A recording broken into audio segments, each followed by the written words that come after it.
کا موقع دیا. آقا مدنی اس شان کے ساتھ مکہ المکرمہ کے اندر داخل ہوئے, مکہ المکرمہ میں تشریف لائے, سیدھے اللہ کے گھر میں آئے, بیت اللہ پہ پہلی نظر پڑی. بیت اللہ کو دیکھنے کے بعد فرمایا اے میرے پروردگار, آپ کے لیے حمد و ثنا جس نے زیارت کا موقع دیا. اے میرے پروردگار, اپنے گھر کی شان میں مزید برکت عطا فرما, اس کی عزت میں مزید برکت عطا فرما. پھر بیت اللہ شریف کے اندر آئے, سب سے پہلے حجر اسود کو بوسہ دیا, حجر اسود کو چوما.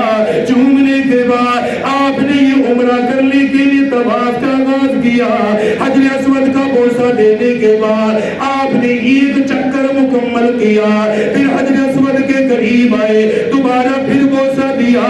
عمرہ کرنے والے اکیلے نہیں, 1.25 لاکھ صحابہ عمرہ کرنے والے, 1.25 لاکھ مسلمان عمرہ کرنے والے ہیں. آج تک بیت اللہ میں یہ منظر کسی نے نہیں دیکھا, آج تک یہ کسی نے نہیں دیکھا.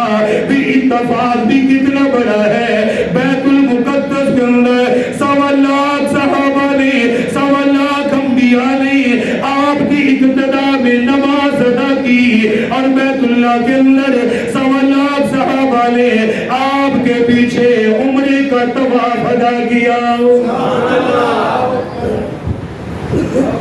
یہ ہے نبیوں کے نبی امام الانبیاء کی شان. بیت المقدس میں آئے, 1.25 لاکھ انبیاء کی امامت فرمائے, 1.25 لاکھ انبیاء کو نماز پڑھائے. حج کے لیے آئے, حج سے پہلے عمرہ ادا کیا. 1.25 لاکھ صحابہ نے آپ کے ساتھ طواف کیا. کتنے مقدروں والے ہیں وہ صحابہ جن اللہ کے نبی کے ساتھ عمرہ کرنے کا موقع ملا, حج کرنے کا موقع ملا.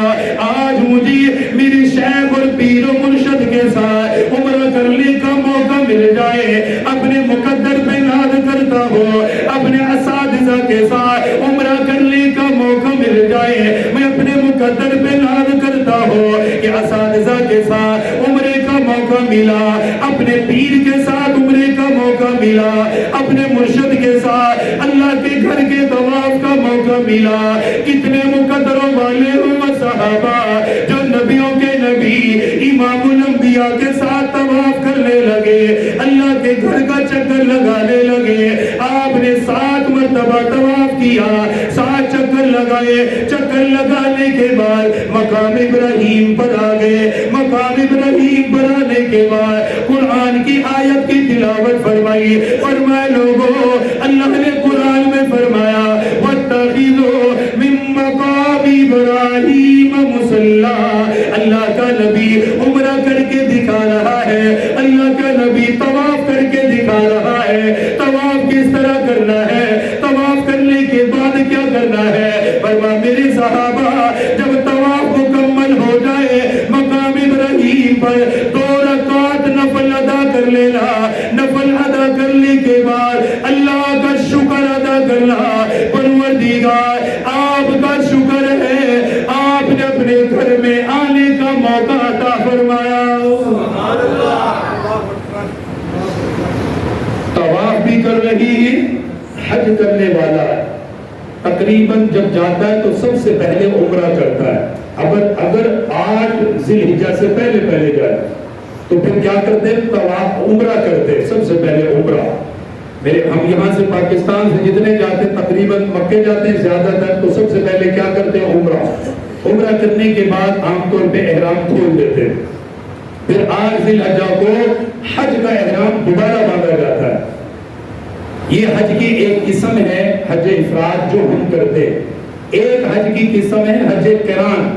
کیا ہے حج قران؟ حج قران کس کو کہتے ہیں کہ حج اور عمرے کا احرام اکٹھا باندھا جائے, اسے کھولا نہ جائے. عمرہ کرنے کے بعد احرام نہ کھولے, بلکہ حج کرنے کے بعد, قربانی کے بعد احرام کھولے. افضل ترین حج میں یہ سب سے بڑا حج ہوتا ہے, جس کو کہتے ہیں بڑا حج. کیا مطلب کہ عمرہ اور حج ایک ہی احرام کے اندر ہوا. میرے آقا نے یہی حج کیا تھا. آپ نے طواف کیا, مقام ابراہیم پر 2 رکعت نفل ادا کیے. میرے آقا عمرہ کر کے دکھا رہے ہیں کہ عمرہ ہوتا کیسے. اللہ ہمیں بھی توفیق عطا فرمائے. آپ صرف ذہن میں یہ بات رکھیں کہ وہ کیسا موقع ہوگا جب میرے آقا یہ عمل کر کے دکھا رہے ہیں. مقام ابراہیم پر 2 رکعت نفل ادا کیے. ادا کرنے کے بعد اسی احرام کی حالت میں صفا مروہ کی طرف تشریف لے گئے. سب سے پہلے صفا پر آئے. صفا کے اوپر کھڑے ہونے کے بعد بیت اللہ شریف پر نظر ڈالی. اس وقت بیت اللہ نظر آیا کرتا تھا. آج تو عمارات کی وجہ سے, بلڈنگیں بننے کی وجہ سے صفا پر کھڑے ہو کر بیت اللہ نظر نہیں آتا. میرے آقا جب صفا پر آئے, بیت اللہ پہ نظر ڈالی, سب سے پہلے فرمانے لگے, فرمایا لا الہ الا اللہ وحدہ لا شریک لہ لہ الملک ولہ الحمد یحیی ویمیت وہو علی کل شیء قدیر. آپ نے بیت اللہ کی طرف دیکھ کر یہ کلمات ادا فرمائے. پھر آپ نے صفا سے مروہ کی طرف جانے کا ارادہ کیا. صفا سے مروہ کی طرف چلے, درمیان میں جا کر دوڑ لگائی. نبیوں کا نبی دوڑا, امام الانبیاء دوڑنے لگے. صحابہ کرام نے پوچھا کہا درمیان میں اس جگہ پر, مخصوص جگہ پر آپ نے دوڑ لگائی, آپ تیز تیز کیوں چلنے لگے؟ فرمایا میرے صحابہ, یہ صفا اور مروہ کی سعی حضرت ہاجرہ کی یاد میں کی جاتی ہے. اس جگہ پر وہ اپنی اولاد کے لیے دوڑتی رہی, اپنی بیٹی کے لیے بھاگی ہے. جہاں جہاں وہ بھاگی, میں اللہ کا نبی بھی وہی دوڑوں گا, وہیں سے میں بھی اسی طرح گزروں گا. آپ نے 7 چکر لگائے, صفا مروہ کی سعی کو مکمل کیا. مکمل کرنے کے بعد آپ نے زمزم کا پانی پیا. زمزم کا پانی پینے کے بعد پھر 2 رکعت نفل ادا کیے. ادا کرنے کے بعد فرمایا میرے صحابہ جن کے پاس قربانی کا جانور موجود ہو, بہتر ہے احرام نہ کھولے, حج کرنے کے بعد احرام کھولا جائے. فرمایا میرے صحابہ میں اپنا احرام نہیں کھولوں گا, میں احرام حج ادا کرنے کے بعد کھولوں گا. 26 ذی الحج کو, 26 ذی القعدہ کو آپ نے احرام باندھا اور 13 ذی الحجہ کو جا کے احرام کھولا. اتنے دن تک احرام کی حالت میں رہے, احرام جسم پر بندھا رہا. فرمایا میرے صحابہ 8 ذی الحجہ کو حج کے ارکان ادا کیے جائیں گے. 4 ذی الحجہ کو آپ مکہ المکرمہ میں تشریف لائے. فرمایا میرے صحابہ میرا یہ 4 دن کا قیام اللہ کے گھر بیت اللہ میں رہے گا. 4 ذی الحجہ کو آپ مکہ پاک آئے تھے اور 8 کو حج کا آغاز ہوتا ہے. 8 کو حاجی سب سے پہلے مینا جاتا ہے. آپ نے فرمایا 4 دن میں یہی مکے میں رہوں گا, جو ملاقات کرنا چاہتا ہو, زیارت کے لیے آنا چاہتا ہو آ سکتا ہے. یہ میرے آقا کا حج ہے. جب 8 ذی الحجہ ہو گئی, اب آپ نے فرمایا کہ لوگوں جن کا احرام بندھا ہوا ہے وہ تو حج کی نیت کر لیں, اور جن کا احرام نہیں بندھا ہوا وہ حج کا احرام باندھ لیں. 8 ذی الحجہ کو آپ سب سے پہلے مینا گئے. کہاں گئے؟ آپ مینا تشریف لے گئے. میں آپ کو اپنے آقا کا حج بتا رہا ہوں کہ میرے آقا نے حج کیسے کیا ہے, کس طرح کیا, اور حج میں کیا کیا باتیں ارشاد فرمائی ہیں. یہ انتہائی اہمیت رکھتی ہیں. حج کا جو خطبہ ہے وہ تاریخ کا اتنا بڑا خطبہ ہے کہ کائنات میں ایسا خطبہ کسی نے نہیں دیا تھا. پورے دین کا نچوڑ آپ نے اس میں بیان کیا, انسانیت کا درد آپ نے بیان کیا, زندگی گزارنے کے اصول بیان کیے. 8 ذی الحجہ کو آپ کہاں تشریف لے گئے؟ مینا. کہاں چلے گئے؟ مینا, جہاں قربانی ہوتی. سب سے پہلے وہاں تشریف لے گئے. مینا میں آپ نے 5 نمازیں ادا کی. کتنی نمازیں؟ ظہر, عصر, مغرب, عشاء, فجر. یہ 5 نمازیں آپ نے کہاں ادا کی؟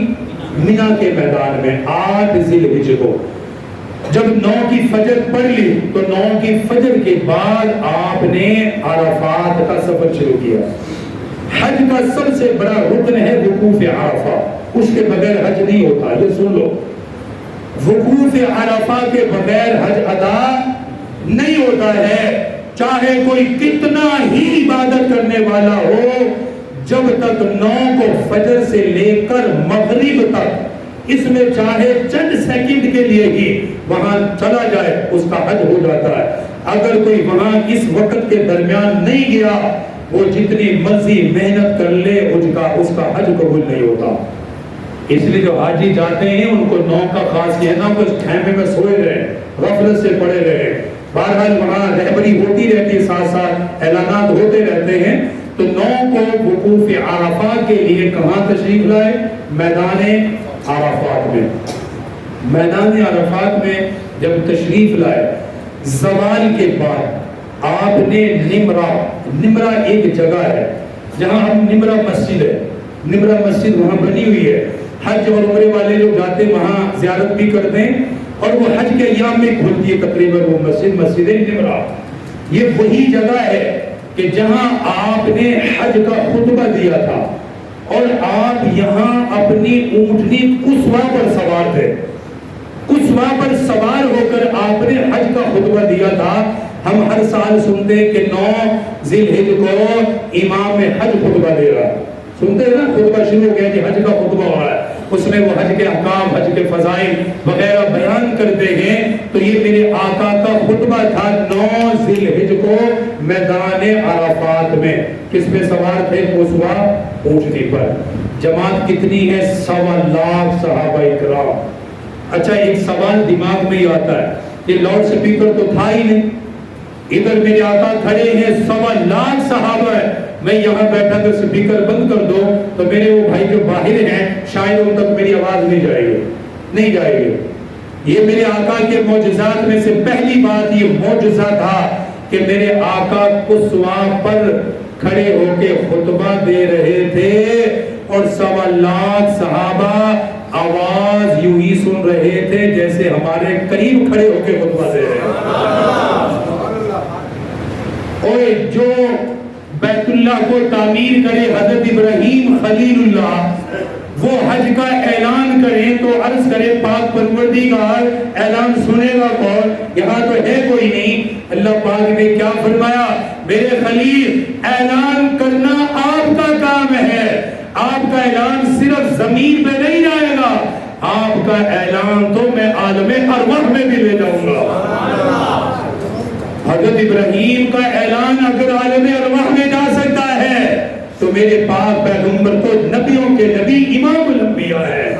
خطبہ دے رہے ہیں نمرہ جگہ پہ کھڑے ہو کر، 1.25 لاکھ صحابہ ہیں، اور ہر ایک کو یوں محسوس ہو رہا ہے کہ میرے آقا میرے قریب کھڑے ہو کے خطبہ دے رہے ہیں.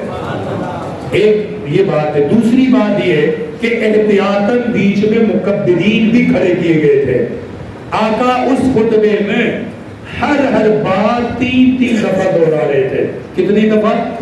ہر بات 3 دفعہ دہراتے. اتنا بڑا خطبہ ہے. اگر آپ چاہتے ہیں کہ پتہ چلے، اور میں چاہتا ہوں ہر مسلمان کو پتہ چلے کہ میرے آقا کا وہ خطبہ کیا تھا، تو آئندہ جمعہ جلدی تشریف لائے. میں نے انشاءاللہ فوراً وہ خطبہ شروع کرنا ہے کہ میرے آقا نے عرفات کے میدان میں کیا خطبہ دیا تھا.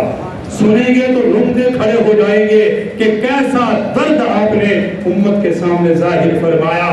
مکبرین کی جماعت کھڑی تھی، وہ تکبیرات ساتھ ساتھ آواز پہنچا رہے تھے. پہلے نمبر پہ دائیں طرف چہرہ مبارک کر کے ایک بات فرماتے تھے، لوگوں اللہ سے ڈرو. ایک طرف دائیں طرف، وہ سب دائیں والوں کو سنائی دیتے. پھر یہ سامنے ہو جاتے، فرماتے لوگوں اللہ سے ڈرو. وہ سب کے پاس جا رہی ہے. پھر یوں بائیں طرف چہرہ نبوت موڑتے، بائیں والوں کو مخاطب کر کے وہی بات دہرایا کرتے. ایک ایک بات کو 3 مرتبہ دہرایا. دہرانے کے ایک مقصد یہ بھی تھا کہ ہر بات پر دائیں بھی دیکھو، سامنے بھی دیکھو، ادھر بھی دیکھو، تاکہ نقل کرنے والا ہر بندہ یہ کہے کہ جب میرے آقا نے یہ بات کہی تھی تو چہرہ میری طرف تھا. یہ نہ کہیں کہ سامنے والے صرف ہمیں دیکھ رہے تھے، بائیں والے کہیں بھی ہمیں نہیں دیکھ رہے تھے. یہ میرے آقا کا عدل ہے.